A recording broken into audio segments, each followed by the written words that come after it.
2019, 5 young sailors from Rudyard Lake Sailing Club decide to embark on a fantastic voyage, raising money for Maggie's cancer support charity. They will attempt to sail a 15-foot, two-person dinghy across the English Channel. Hi, I'm Tom. I'm junior race captain at Rudyard Lake Sailing Club.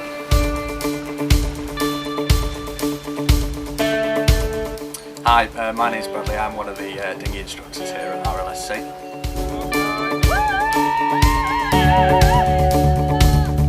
I'm Lucy. I have been a member here for ages.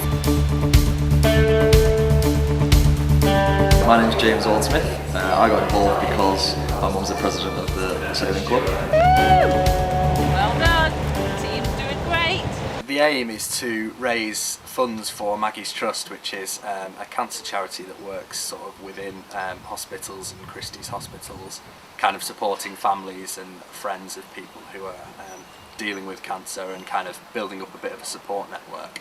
And in actually one of someone that I know quite well that was a couple of years older than me, that was a member here, a sister was a member and a whole family. She was diagnosed with I think it's Hodgkin's lymphoma, and she found Maggie's really beneficial during that time. So that's kind of why we're doing it. And then the other kind of angle to it is to build a bit of awareness for the and thanks, I guess, for the company that donated the boat to us, so ABC Solutions, and then Boo, who have offered their support as well, which is really appreciated for kind of logistics and making sure we've got everything ready. It's enabled us to hire the mothership that we need to make the crossing safe as well. Jeff Holmes is a founder member of the Sailing Club and is an avid supporter of the youth sailors. It was Jeff who came up with the idea of the challenge and got everyone else on board. 3, 2, 1, go. Nobody moved. I moved! My name is Carol Kane. I'm the founder of the Boohoo online fashion brand. Jeff actually contacted me because for some reason he thought I was a sailor and wanted me to get involved in would I like to cross the channel, and I said, Jeff, I've never really been in a boat, and my idea of sitting on a boat is in a nice yacht, sitting in the med having a glass of champagne. So that's not for me, but what can I do to help? And I came along to the club. I thought, oh, this is fabulous. I've never been here. What an amazing venue, what an amazing place. And I've met a couple of the young team here, and you know, my company is about helping young people, and a lot of the businesses, locally businesses that we support, are all about young people and what we can do to help them. So when he explained what they were wanting to do, I was quite excited. I went back to my board and said, what do you think? And they said, yeah, we'd love to help. And I thought it sounded like a great idea at the time. I wasn't too sure how we were going to do it, but you can't say no to Jeff. That's basically it. I kind of got involved. My dad's done quite a bit of ocean sailing, and he was a member here.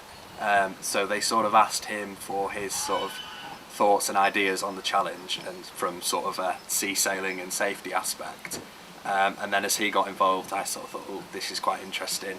And then eventually we were starting to put a sailing team together, and I said I'd be interested, and then we had a few sea trials over in Abersock, and then yeah, now I'm ending up actually taking part in the crossing, so that's how I got involved. I've done quite a lot of big boat sailing recently, racing out of Dunleary for the regatta, but yeah, small boats, not so much in the past few years, other than GP Northern Championships.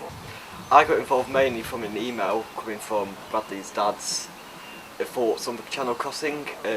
I again got involved in the sea trials in Abersock, and we've been doing practicing here on the lake itself as well. Yeah, I've come down and practiced a bit because I've not sailed in a few years, so just had to get myself used to it again. But it's a bit like riding a bike, really. Just pick it back up again straight away. Yeah, definitely. Sort of when Jeff asked if I'd get involved, I thought, right, let's get back on a boat, see how it feels. Particularly the difference between a small boat and a big boat. It feels like it's going to be a really long way in a small boat. Yeah, we've been practicing in the boat that we're going to be doing it in down here on the lake, so yeah, it's a good experience.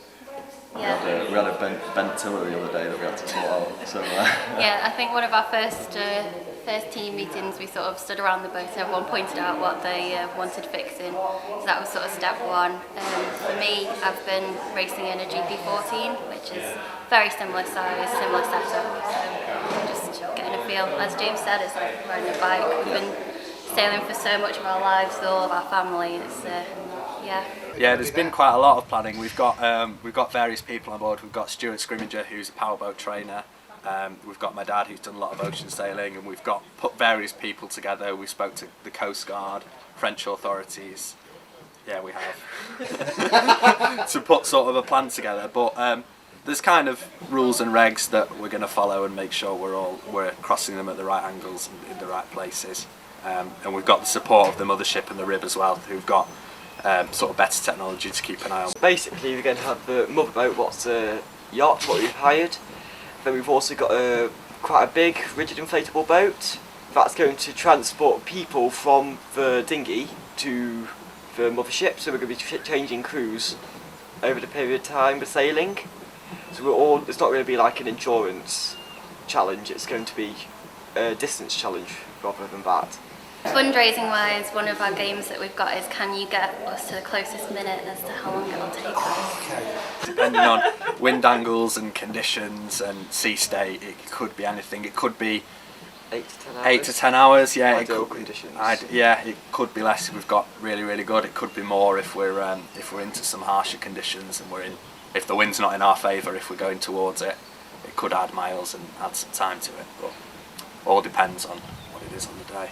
I think today meeting Boohoo and just sort of like, you know, I work at the Christie Hospital in Manchester, so I'm going over and meeting the fundraising team at Maggie's as well, and sort of everyone's expectations are slowly getting that little bit more like, oh, this is actually happening.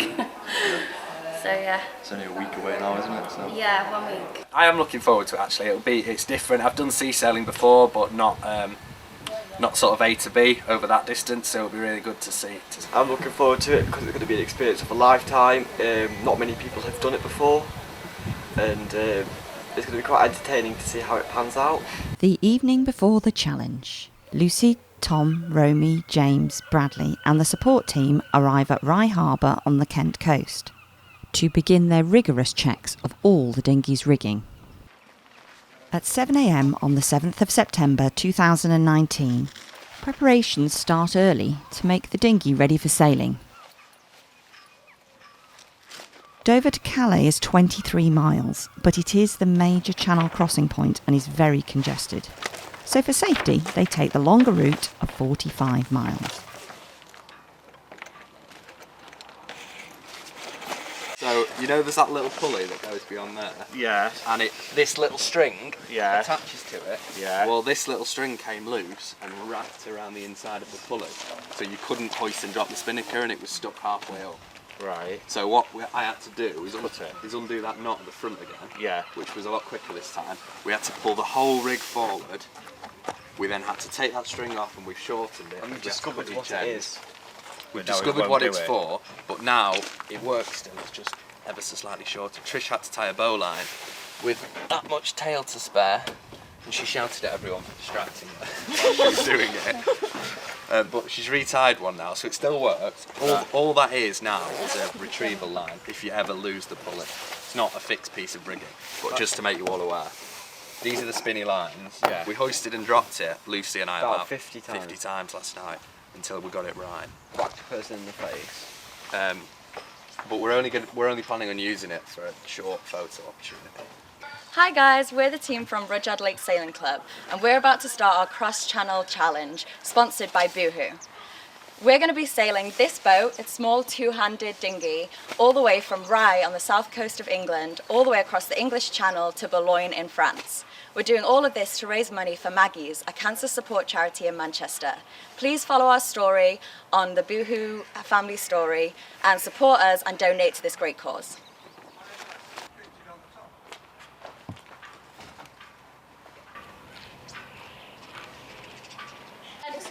Right, can you pull the Cunningham on there then? Cunningham pulled on. It's the blue one he's going through. One? Yeah. But this reefing line's too loose here. Yeah, we can pull that through, can't we, or not? Bear with. Better to have it at the back than it is. Like I say, if you can feed it there, then I can pull this on. Hold on a sec. Hold on.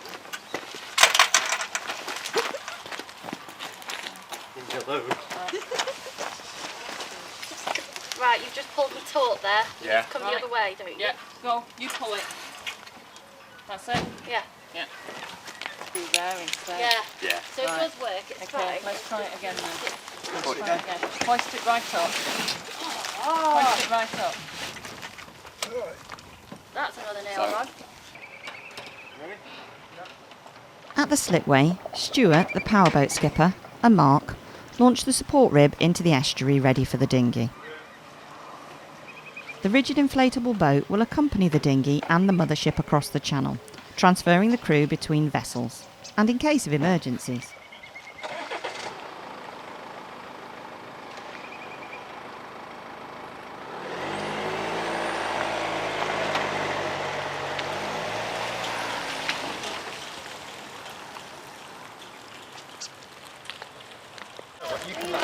Spirits are high as they get ready to launch the dinghy.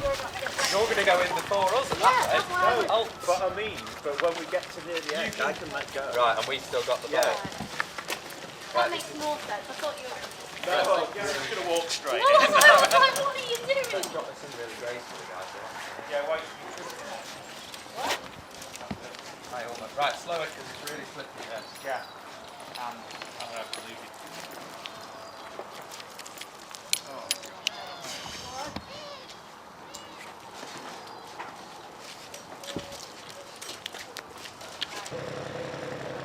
Lucy and Bradley are the first pair of the team to sail out of Rye Harbour. Due to the lack of wind, they might need a little help from the rib team in the Scorpio.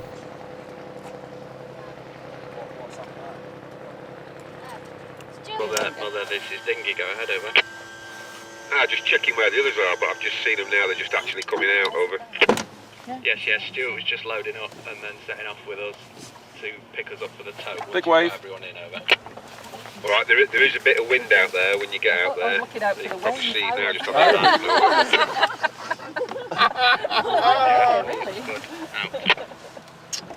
Yeah, go pass it down. Throw him as a bundle, Trish. No.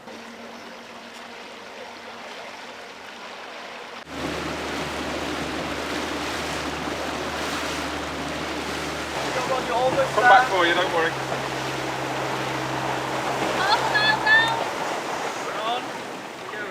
Just going to transfer everybody on board. After embarking the rest of the crew and the support team to the mothership, the Scorpio returns to the dinghy to tow them out of the harbour. Get out of the way of making start. So I'm using this as the official watch for when we start. Ah, shit. You can check the timer, I suppose. No. No, watch that.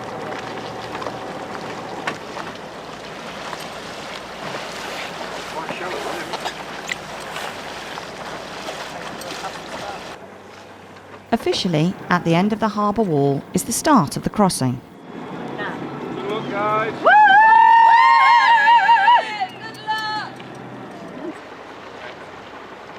Low wind conditions means a pedestrian start to the challenge. The mothership is the Sailing Grace, a 43-foot yacht chartered from Southampton. Skipper Andy is supervising Tom at the wheel. This compass and this compass agree, which is novel. When I become But they famous can and they be play the 50 story of my degrees life. out. You can play this back. Well, this one needs to be re-swapped. I've changed the instruments around. I've installed a new chart plotter, so that seems to be very. Yeah, so we go by there. I've got to try and sit a bit to him. I guess the sailors are They get priority. well, you You don't say Hugh is on the lookout for sea traffic that might interfere with the dinghy's route. The rule at sea is that motorised vessels must give way to sail. Meanwhile, Lucy and Bradley have picked up speed due to a good wind from the Dover coast.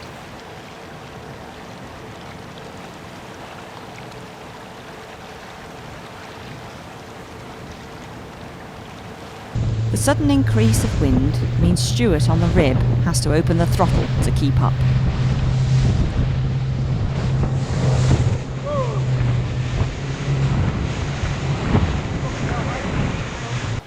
Although they may look young, they are all experienced sailors and have to be able to handle their craft, even when things go a little off course.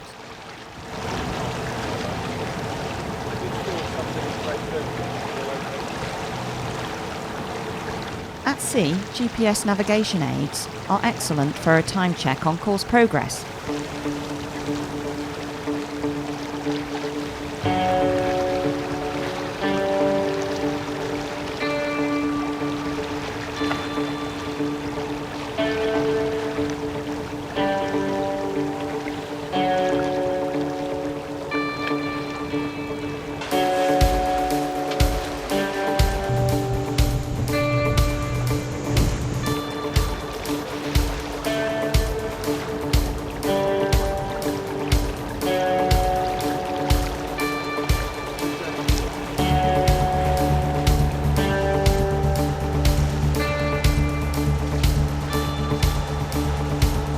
Coming up to the first crew change, Bradley and Lucy have been sailing for around an hour and a half.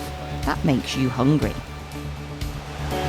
One bacon butty for Lucy was the message. Okay. She can get it when we'll have it ready for her. Tom and James get on the rib to transfer them to the dinghy.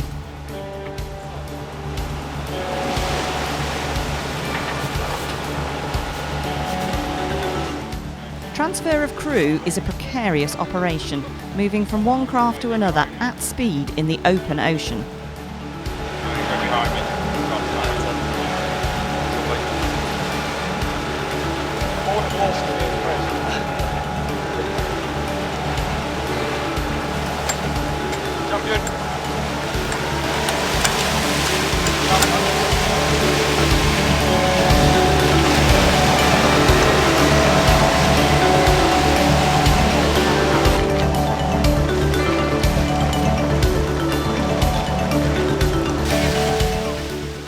Back under sail with James and Tom at the helm, the wind increases force, which means some skillful manoeuvring from the rib team to get Bradley and Lucy on board the mothership. How are we dealing with it? Come up to the front here. Wait for Stuart to say. Okay, one go up, one go up.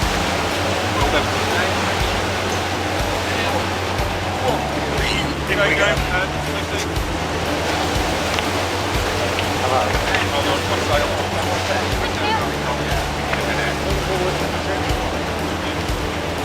Look at you all. In there. Alright? Good? Well done. Hey! Fair enough. How was it? Very good. It's quite windy. It's sort of... There's little things that you're sort of going like, ah! And I've learned with him, he's absolutely I like cheeky. luffing up with He's that like- spinnaker and he's getting the power in. He's going up with the spinnaker and I'm shooting in, and I'm shooting in, and I'm shooting out. Bradley, calm down! Calm down! Like, look where you're sailing! We were thinking this is going to be a long crossing when we first set off, and we were like, because we wanted to be on the starboard tack at about 210, but you had us port at 140, so we're like, ooh. But then we were all right. High five! High five! Do a high five! Ready? Okay. 1, 2, 3.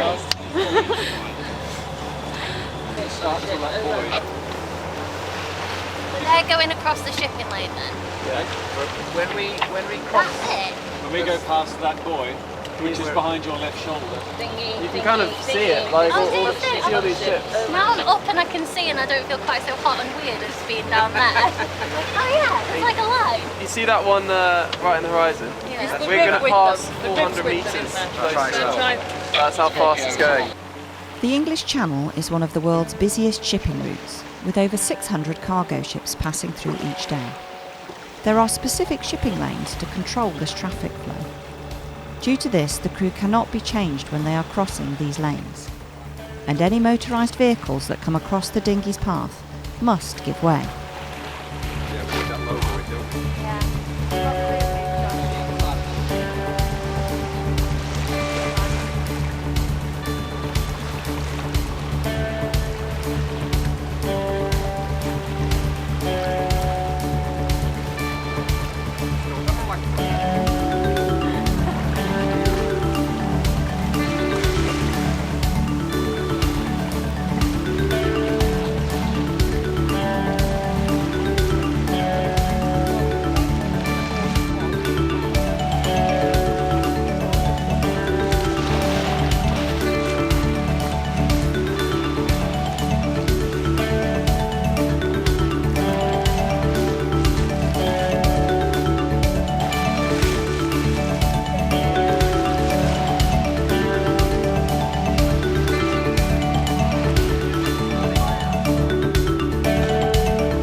Romy and Bradley board the rib for leg 3 of the crossing.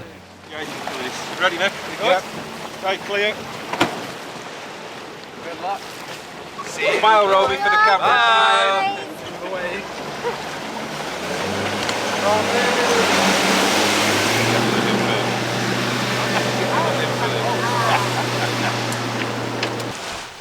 The Channel Boy marks the halfway point.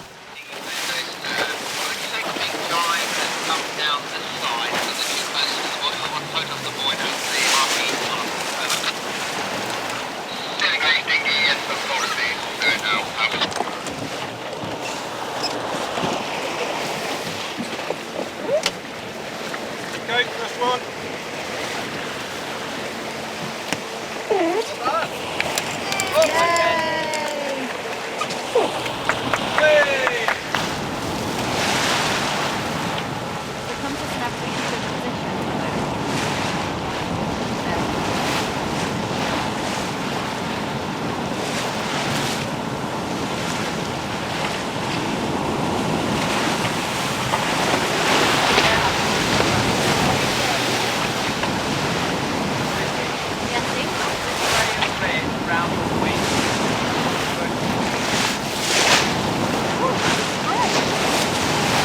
Well done.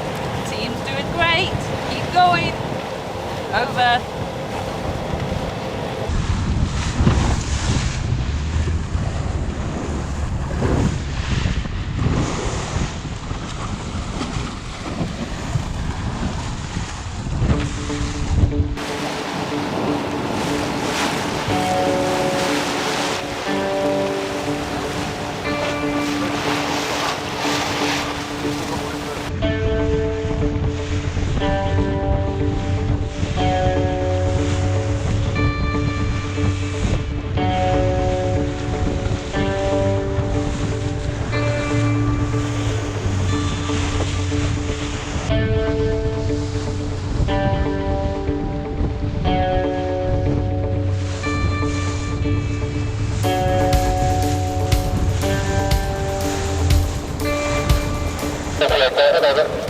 Right, we're just coming up closer so that we can then start thinking of doing the next changeover. So if you can let the dinghy know as well. Lucy and James get themselves ready for leg 4.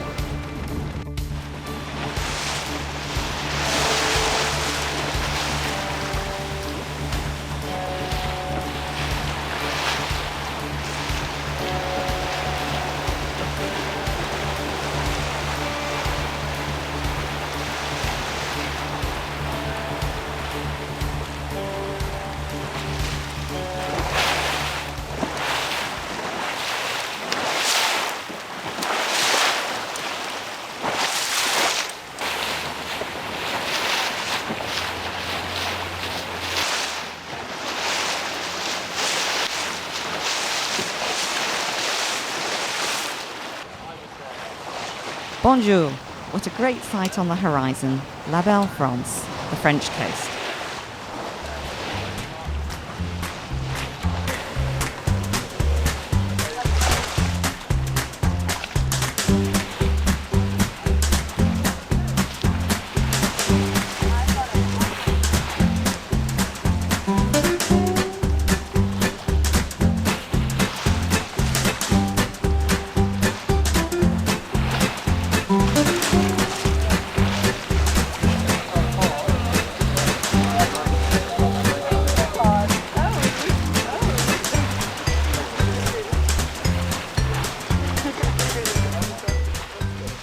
Lucy and James make it look like plain sailing.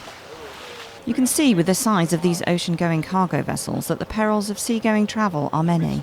The captain of the Fluvius Tor, a 95-metre-long cargo ship, chose to slow, performing a 360-degree turn before continuing on their journey, wishing the team good luck with the challenge.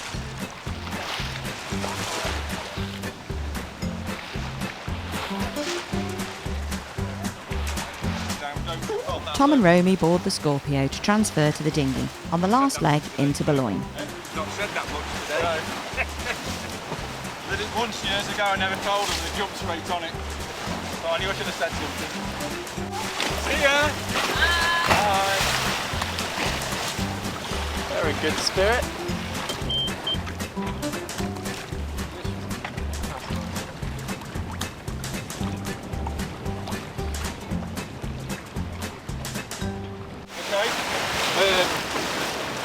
Just to to our left of the harbour, we've got a beachy. Yeah. And we're going to follow up as much as we can, wait till they're safe on the beach, and then turn around and go back in the harbour. That's alright. Yeah. Oh, why is this always so bloody high up?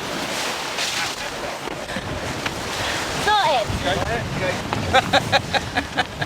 Hi! Hey, you made it! We were literally going along just like, what? We've got to slow down. Okay, cool. Spinnaker went down and then they were like, no, carry on. We're like, oh, is he going to France now? Oh no, he's going, Handbrake turn. It's quite impressive. Yeah, it was, wasn't it? Yeah. We were all thinking, what is it? going on? And then afterwards he was like, yeah, thank you very much. Yeah. Pleasant journey, isn't it?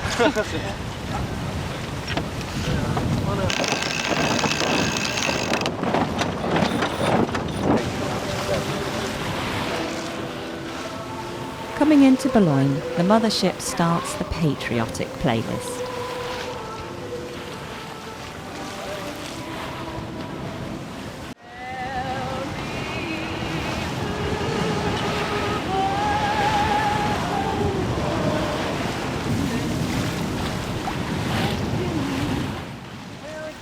It was looking like plain sailing for Romy and Tom when the sailing gods decided they needed a ducking.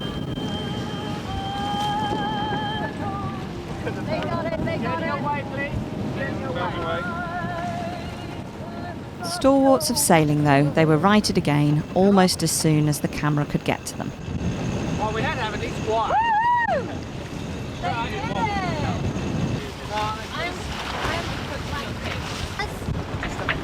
Good. That's going to be a rough beach to go into, isn't it? Very much so, yeah.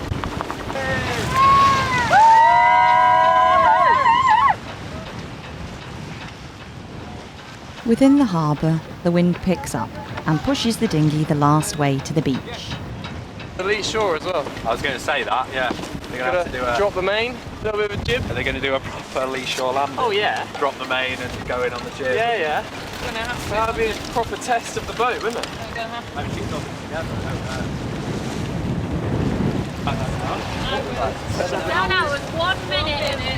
That's good going, team. Well done. The Sailing Grace cannot land on the beach, so continues on to Boulogne Marina. Oh, that's something like.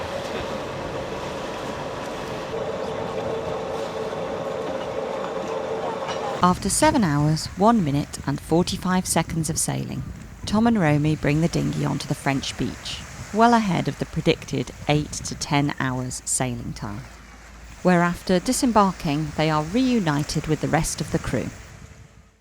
What better way to celebrate this amazing achievement than to go for a splendid meal? After all, this is France. All that is left is to bid farewell to France, the Sailing Grace, her crew, and travel home using the more mundane methods of ferry and car. We've been putting all over Facebook, and Boohoo will be putting on their Instagram account. You can find us on Just Giving at Rudyard Lake Sailing Club, fresh off the water. To date, the team have raised over £5,000 for Maggie's and would like to thank everyone for their support.